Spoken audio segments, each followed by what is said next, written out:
So we're looking at almost 2 months now of the Triple H era. We got a decent sample size. I mean, 2 months is 2 months of what to expect. I've been a big fan. I've been a big fan of the big picture stuff, man. So far, it seems like we've got a greater sense of urgency on Raw.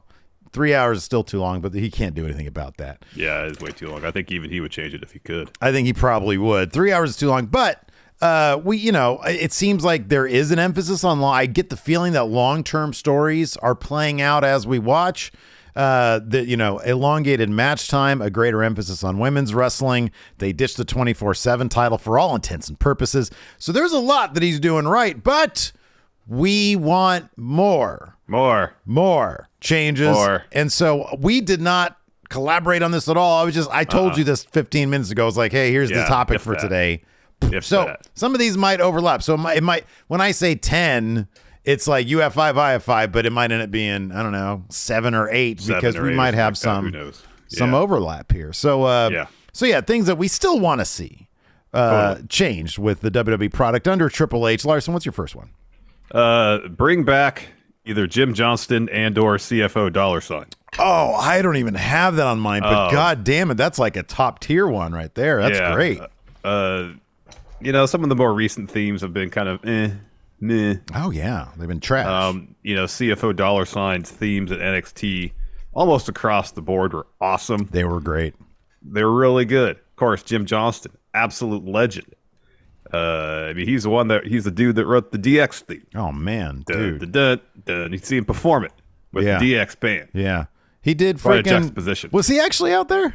Yeah. Oh, I didn't know that. That's great. Yeah. Yeah, he did. And the last one he did for WWE was, of course, what Sad Last Days is based off of. Mm-hmm. End of Days, Baron Corbin's. I fucking love that theme. He is such an amazing talent. Yep. So bring back either Jim Johnston, CFO $, or why not all of them? Def Rebel's garbage.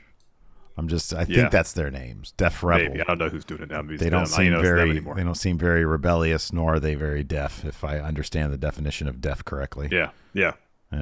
That's a really good one. I'll go with this one. So we've seen them get away from it a little bit, just a little bit, but get rid of the unmotivated camera.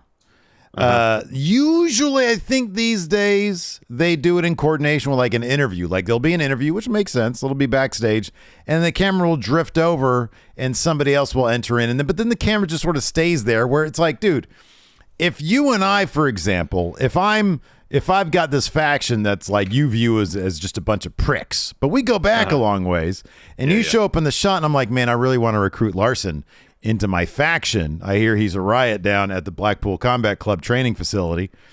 And I'm like, hey, brother, are you fabing me? Let's hook up. I don't want the camera still lingering there. So like you back them away, you have them mic'd up somehow, and you did get the fly on the wall thing like we saw in Impact back in the day. Yeah, fly on the wall stuff was great. That's nice. It dovetails one of my other ideas. Would change up the visual language that WB uses. Been saying this for a long time. That's part of it. I think what they're doing with this White Rabbit stuff, with the kind of ARG aspect, is good as well. Just find different ways to tell stories visually. Mm-hmm, yeah. There's a wealth of cinema you could try to pull from. Like 100 and something years worth of cinema you could pull from. That's true, yeah. To motivate you to get ideas. Try something new. I understand there's certain tropes in terms of the visual presentation, the production of wrestling that probably never go away because that's what people are used to. Mm-hmm, yeah. But doesn't mean around the margins of that you can't experiment. We saw that in NXT a lot. We've seen it a little bit on the main roster where stuff's in the foreground, but what you really need to be paying attention to is happening in the background. More of that, but bring those worlds, have those two worlds cross at the same time, interact, Yeah.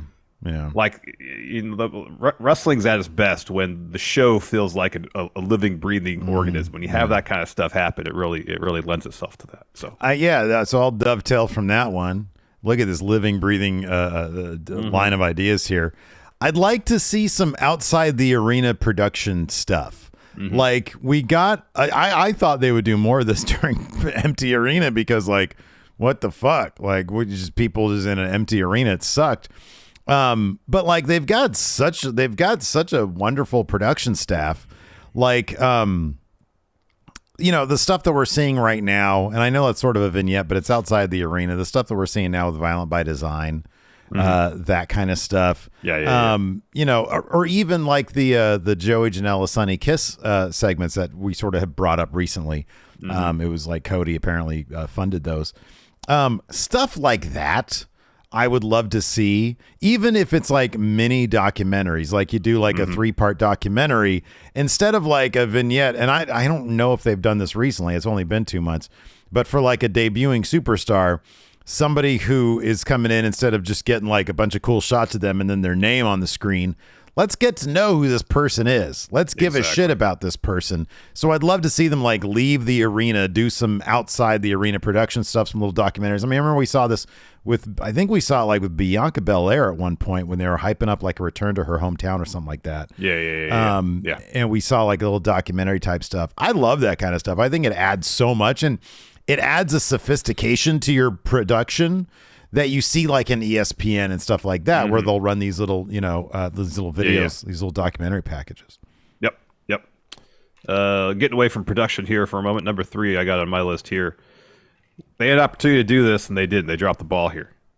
When Solo Sikoa was North American champion, NXT North American champion, I felt like he should have had that belt for a while and used that as a bridge between NXT and main roster and have some stories play out over both shows. Imagine if Carmelo Hayes came up to main roster, step up to Solo Sikoa, and try to get his belt back. And in the process, he has to step up to the Bloodline. Carmelo Hayes seemed like a much huger deal at that point.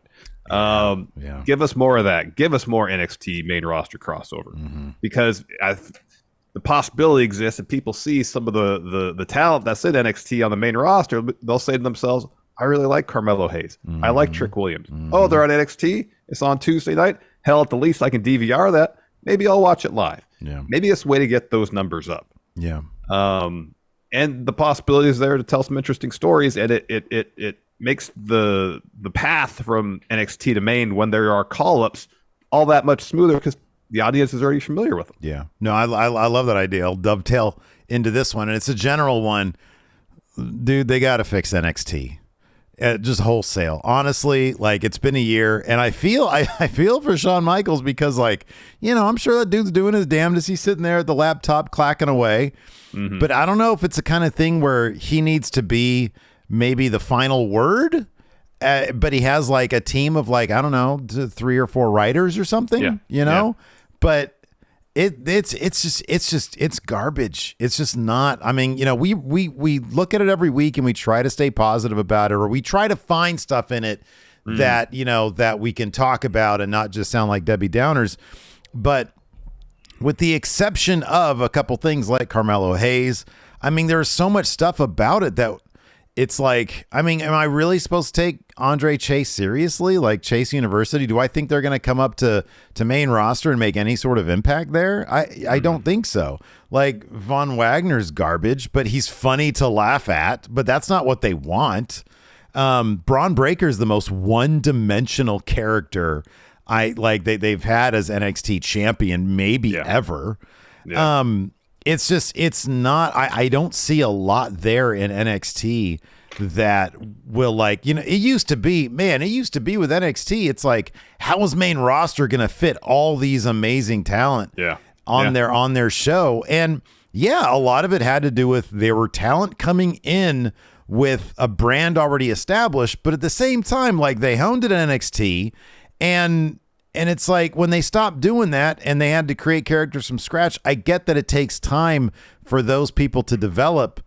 It was just a terrible idea. It was just a bad idea to do that in the first place. And so I think like sooner than later, the non-WWE, non-AEW, non-New Japan free agency market is starting to get really, really thick again. Like I guess apparently Carl Fredericks might be headed to WWE now. Saw that, yeah. And if that's the case, man, it's time to start snatching up a lot of these great names that are out there. Like, why not try to poach? I don't know what his contract's like with what is it, DDT, but Konosuke Takeshita, you know? Oh, yeah. Poach him, make a character out of that guy. You know, try to poach Willow Nightingale if she still hasn't signed a deal with AEW, or force their hand into having her sign an actual, you know, a full-time deal with them. But, like, you got to go out and get some of these people who already know who their character is the way it used to be, and then, you know, try to go at NXT the way we think Triple H probably wanted to go at it in the first place. Yeah. I got a different idea. Next one. This one's real simple. I know Triple H talked about not having a necessity, WB, to let wrestlers bleed again. He's got to make an exception with Cody. Oh, yeah, absolutely. On pay-per-view matches, you got to give Cody license to blade and bleed and bleed as much as he wants to on those particular matches. I'm not saying every week on Raw. That's too much. Is it, though? Major pay-per-view matches, absolutely. He should just be gushing blood. Hold on, Wrestler of the Year bleeds every week. It's shocking he didn't bleed against Juice because of the irony of his name. He did. Oh, did Mox bleed? There was blood in that match. I can't remember if it's him or his Juice that was bleeding, but there was blood. I think it was Mox. I know Seth Rollins bled this past week. Yeah, that wasn't intentional though. That was hard, Cody, but, let Cody blade. Yeah. Did you see that dude? I think it was a UFC fight who got split between the eyes, like right here. That was gross. That was gnarly. You saw one of his arteries or veins right there. That was the biggest fucking thing. That was a bit much. That was like somebody hits that thing right. Oh my God. Yeah, you're risking some serious damage. You might be dead. Yeah, that was nasty. You might be dead if that thing busts open. Nasty. Yeah. No, I like it more. In my opinion, more blood the better. Yeah, I wish that he wouldn't have said. I don't know. I guess that was probably a shot at AEW. I don't know, but I wish they wouldn't do that. I think that if blood is used, sparingly and effectively, I think it adds to the story being told. Yeah, definitely. Absolutely. Oh, Mox did bleed last night? Yeah, he did. I remember. Yeah, Juice was trying to bite his head where he's bleeding. Oh, well, that's why. It was a Juice match. No wonder I wasn't paying attention. Yeah, that's why. Yeah. Let's see here. Okay, so I got a couple of whatever. The important ones are out of the way. I really like all of yours, and I like the first couple of mine. This one here, and I say this sort of more atmospherically than literally, but one thing Triple H is, that dude is metal. Metal it up a little bit, grime it up a little bit. These are people fighting. I don't like the little float. And here's the thing about these last two. They're sort of low priority, this matters the least. But that being said, when you're opening Raw in 1997 with a ring in the middle of a warehouse and there's fire everywhere and there's that gym and everybody's just fighting and there doesn't seem to be even a ref there in that warehouse, just grime it up a little bit. I don't like the little floaty fucking drone, the robot and stuff. The little robot drone guys that are there. What is this, Disneyland? That's goofy. I don't like that stuff. I like the what do you call those things? Like the holograms, not holograms, but the digital. Oh, the renders. Thank you, the renders. I like that stuff. Keep that stuff. Judgment Day's entrance is great. Yeah. I love that stuff. You got those, the 3 hooded figures with the swords and shit. That's cool. But dirty it up a little bit. Raw is way too red and SmackDown's way too blue. Let's mix it up a little bit. I don't know what to do, but just put some metal in there, put some textures, not just glowy shit, Yeah. That's what clean. I want. Yeah, textures. I gotcha. I got one more. This is small, but I think it'd be cool. It's complete and total fan service. Of course, yeah. Everybody who got a name change, give them their name back. Oh, wow. Okay. Let Walter be Walter. Okay. Let Butch be Pete Dunne. Yeah. Yeah. Anybody who wants their name back can have it. Okay. Simple as that. Yeah. Okay. Yeah. That would be can license their name. It's worked fine in the past. They can do it in the future. Mm-hmm. It's not a huge thing, but man, how cool it'd be if they announced Walter. Mm-hmm. Oh. Yeah. Oh. My name is Walter now. Yeah. I'm no more Gunther. Walter. I think for me personally, it doesn't bug me as much, but I would like it for when it makes sense, like Butch. Yeah, when he breaks free of the brawling brute, he's got to be Pete Dunne again. Just be Pete Dunne, dude. Just be Pete Dunne. It's all good. But yeah, otherwise, like, I don't know, like Gunther Walter, I don't really care. Here's my last one. And this one, I have no idea if it would work or not, but it's kind of weird that they don't, given that, like, I don't know if AEW had the opportunity to do this, they probably would. But WWE sits on a lot of, I'm not going to say necessarily a lot of, but plenty of well-known, recognizable IP. Yeah. The NWO, Wolfpack NWO, Yeah. NWO 2000, Yeah. D-Generation X, et cetera, et cetera. They might have the Horsemen. I don't know. I think that's Arn. No, Arn Anderson owns the Arn trademark. owns the Horsemen. Yeah. That's my understanding. Surprised that Tony Khan hasn't tried to buy that from him. Revisit some of that stuff. I would not. Look, it's wrestling. It's entertainment. I don't view it as sacred. You know what I mean? It's like, it's the NWO. If you toss those shirts on somebody else and maybe you bring Nash back to lead them, you know, as their manager, you're paying homage to the past. And if it's cool, it's cool. If it's not and they're a faction under a different name, guess what? It's going to be lame regardless of what the faction is. Yeah. Like with the NWO it's like people are always going to remember that mainly for when it was cool. But there's always a caveat. Yeah, I got bloated and it sucked by the end. Eventually was crap. Yeah. So it's not like you can really do any more damage to its legacy unless you literally make it, you know, I don't know, Amos and I don't know, a couple other guys who can't wrestle. But like, yeah, revisit some of that old IP. Try it. Why not? If it doesn't work, if it sucks, and stop doing it. But you're sitting on a bunch of it. And, you know, they have never had any problem tickling the nostalgia bone. Oh, no. Yeah. No, not at all. Yeah, not at all. I don't know. If it works, cool. If it doesn't, no, don't worry about it. So be it. Mm-hmm. Exactly. Bring in Conan to lead a new wolf pack. There we go. Rey Mysterio leads it. I mean, look, you got Legado del Fantasma. And they basically have appropriated the LWO logo on a lot of their shirts. Mm-hmm. Make them the LWO. Just go all in on it. Go all in on it. Might as well. Go all in. Legado's a cool name, though.